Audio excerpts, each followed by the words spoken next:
बहुत समय पहले एक छोटे से गांव के पास एक घना और रहस्यमयी जंगल था। गांव के लोग उस जंगल के बारे में तरह तरह की कहानियां सुनाते थे। कहते थे कि उस जंगल में जादुई शक्तियां हैं और वहां कोई गया तो वापस नहीं लौटा। इस डर के कारण कोई भी जंगल के भीतर जाने की हिम्मत नहीं करता था। गांव में अर्जुन नाम का एक साहसी युवक रहता था। उसे हमेशा नई चीजों को जानने और अनजान जगहों को देखने का शौक था।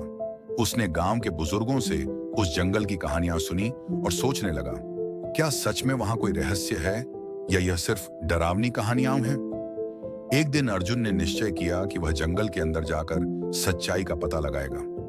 गांव वालों ने उसे समझाने की कोशिश की, लेकिन उसने किसी की नहीं सुनी। अर्जुन ने भोर में जंगल का रुख किया। जैसे ही वह जंगल के भीतर पहुंचा, उसने पाया कि वहां का वातावरण अलग ही था। सूरज की रोशनी पेड़ों के घने पत्तों के बीच से मुश्किल से आ रही थी। पक्षियों की आवाजें भी अजीब सी लग रही थीं। थोड़ी दूर चलते ही अर्जुन को एक पुराना और खंडहर नुमा मंदिर दिखाई दिया। मंदिर की दीवारों पर रहस्यमयी चित्र बने हुए थे। अर्जुन ने उन चित्रों को गौर से देखा।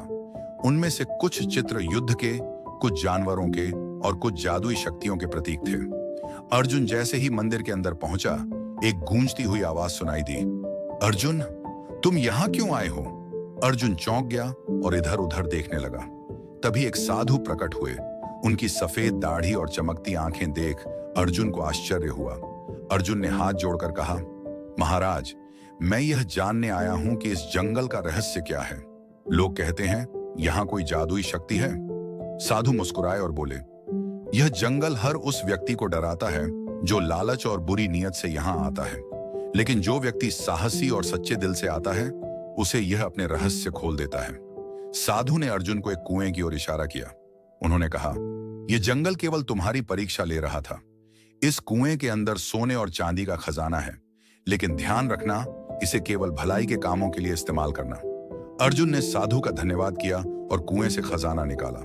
वह खजाने को लेकर गांव लौटा और गांव के लोगों की मदद करने लगा। अर्जुन ने उस खजाने का इस्तेमाल गांव की भलाई के लिए किया। उसने नए कुएं खुदवाए, स्कूल बनवाया और गरीबों की मदद की। गांव में खुशहाली फैल गई। यह कहानी हमें सिखाती है कि सच्चाई और साहस के साथ किया गया कार्य हमेशा फलदायी होता है। साथ ही हमें अपने संसाधनों का इस्तेमाल दूसरों की भलाई के लिए करना चाहिए। अगर आपको हमारी कहानी अच्छी लगी हो तो आप हमारे चैनल को लाइक, सब्सक्राइब जरूर कर दें। मिलते हैं अगली कहानी के साथ, तब तक के लिए धन्यवाद।